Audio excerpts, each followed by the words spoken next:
Olá, meus amados. Hoje, dia 18 de outubro de 2024, sexta-feira, festa de São Lucas Evangelista. Evangelho segundo Lucas. Naquele tempo, o Senhor escolheu outros 72 discípulos e os enviou 2 a 2 na sua frente a toda cidade e lugar aonde ele próprio devia ir. E dizia-lhes: a messe é grande, mas os trabalhadores são poucos. Por isso pedi ao dono da messe que mande trabalhadores para a colheita. Eis que vos envio como cordeiros para o meio de lobos. Não leveis bolsa, nem sacola, nem sandálias, e não cumprimenteis ninguém pelo caminho. Em qualquer casa em que entrardes, dizei primeiro: a paz esteja nesta casa. Se ali morar um amigo da paz, a vossa paz repousará sobre ele, senão ela voltará para vós. Permanecei naquela mesma casa, comei e bebei do que tiverem, porque o trabalhador merece o seu salário. Não passeis de casa em casa. Quando entrardes numa cidade e fordes bem recebidos, comei do que vos servirem. Curai os doentes que nela houver, e dizei ao povo: o reino de Deus está próximo de vós. Queridos irmãos e irmãs, hoje nós estamos, como eu disse, celebrando a festa de São Lucas Evangelista. Esse texto eu já tive a oportunidade de comentar há poucos dias, tá? Então eu vou me centrar um pouco mais na vida de São Lucas, para a gente conhecer um pouquinho mais, tá certo? Que é um personagem muito importante. Primeira coisa, eu já falei isso e gosto de lembrar. Dos 4 evangelistas que nós conhecemos, somente 2 foram apóstolos: Mateus e João.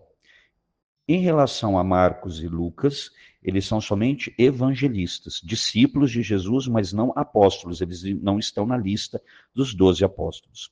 Lucas não conheceu Jesus pessoalmente, assim como Paulo não conheceu Jesus pessoalmente. Então, mas Lucas, segundo aquilo que nós sabemos, ele nasceu em Antioquia, na Síria, e exerceu a profissão de médico. Como é que nós sabemos? Porque Paulo cita isso lá na carta aos Colossenses, capítulo 4, versículo 14. Ele vai falar que Lucas é médico, né? Você sabe que Lucas, quando ele escreve tanto o Evangelho quanto os Atos dos Apóstolos, porque ele é o escritor dos dois, ele, vamos dizer, ele direciona ou ele oferece os seus escritos a uma pessoa, a um amigo chamado Teófilo. Só que hoje os estudiosos bíblicos são unânimes em dizer que não é uma pessoa, um amigo específico de Paulo, mas que Teófilo, que a tradução ao pé da letra quer dizer amigo de Deus, essa palavra grega traduzida quer dizer amigo de Deus, que seria, na realidade, cada cristão, ou a comunidade cristã, a igreja, de forma em geral, que é amiga de Deus. Depois nós vamos ver que, após a conversão de Lucas, ele vai estar a serviço de Paulo. Onde é que nós vemos isso? Na carta de Paulo a Filémon, no versículo 24, porque essa carta não tem capítulo, porque ela só tem um único capítulo, então no versículo 24. Na segunda carta de Timóteo, capítulo 4, versículo 11. Em Atos dos Apóstolos também, que foi o próprio autor, que é Lucas, né? Você vai notar que às vezes Lucas escreve no plural: estivemos, chegamos, saímos. Ou seja, ele estava presente. Há momentos que ele vai dizer saíram, chegaram, partiram, porque ele está simplesmente narrando.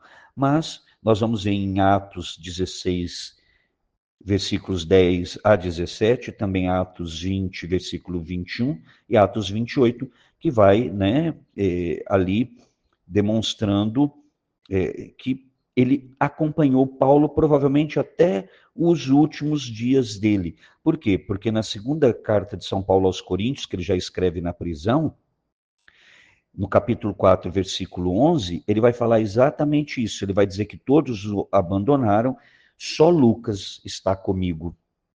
Então, quer dizer, Lucas está, não é que estava, Lucas estava com ele na prisão. Quem assistiu ao filme Paulo, Apóstolo de Cristo, vai ver que foi, assim, a presença do evangelista Lucas na vida do apóstolo Paulo foi muito intensa.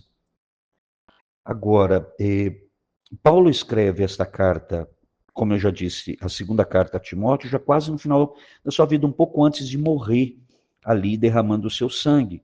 Ele deve ter escrito ali por volta do ano 67, que foi quando ele e Pedro morreram. Mas o evangelista Lucas, ele vai morrer na Grécia, martirizado, no ano, por volta do ano 84, tá certo? Então, nós aqui, como eu disse, o evangelho de hoje fala, vamos citar rapidamente, né, o que Jesus pede para que oremos, afinal de contas a messe é muito grande, mas os operários são poucos. Então, assim como Lucas, que não teve, como eu disse, a oportunidade de conhecer Jesus pessoalmente, mas conheceu Jesus através do testemunho daqueles que conviveram com Jesus, e isso ele deixa muito claro no início do evangelho dele, que ele pesquisou, que ele conversou com aqueles que foram testemunhas, inclusive a Virgem Santíssima. Por isso que ele narra com pormenores a anunciação e a visita, porque Nossa Senhora contou para ele. Ele anotou tudo e nos transmitiu, graças a Deus. E aí nós vamos ver que ele faz exatamente isso. O que o Senhor disse, vou enviá-los como cordeiro no meio de ovelhas, desculpe, vou enviá-los como cordeiros para o meio de lobos, não levem nada, não se preocupem, não cumprimente ninguém pelo caminho, porque é urgente anunciar a palavra de Deus. Então nós vemos que Lucas compreendeu bem isso, tanto é que ele escreveu de forma muito pormenorizada, tanto, volto a dizer, o evangelho que recebe o nome dele, segundo Lucas, e também os Atos dos Apóstolos, que basicamente falam de dois apóstolos, Pedro, mas principalmente de Paulo, que teve uma vida missionária bastante ativa. Então, como eu disse, hoje eu me concentro um pouco mais em explicar a figura do evangelista São Lucas, tá, do que propriamente o evangelho que eu já tive a oportunidade de explicar. E, Senhor, hoje nós pedimos também a intercessão deste grande santo da igreja, São Lucas, padroeiro de todos os médicos. Rezamos hoje por todos aqueles que são médicos. Hoje a igreja também celebra a Mãe Rainha, então pedimos a intercessão de Nossa Senhora sob o título de Mãe Rainha. Pedimos a intercessão de São Lucas por todos os que trabalham na área da medicina, de forma especial os médicos, mas que nós tenhamos esta fé que levou Lucas a viver intensamente e até derramar o seu sangue em nome do Senhor. Que nós, como ele, que não vimos o Senhor pessoalmente, mas sabemos que o Senhor nos resgatou pelo seu sangue derramado na cruz, que nós tenhamos esta fé madura, assim como Lucas teve, e possamos também anunciar a palavra do Senhor. Mãe querida, mais uma vez pedimos a tua santa intercessão, suplica por todos nós e suplica de forma especial pelo Brasil. Ave Maria, cheia de graça, o Senhor é convosco. Bendita sois vós entre as mulheres, e bendito é o fruto do vosso ventre, Jesus. Santa Maria, Mãe de Deus, rogai por nós, pecadores, agora e na hora de nossa morte. Amém. E que desça sobre você, meu irmão e minha irmã, pela intercessão da Virgem Santíssima, Mãe Rainha, 3 vezes admirável de Schoenstatt, e de São Lucas Evangelista, a bênção do Deus Todo-Poderoso, Pai e Filho e Espírito Santo. Amém.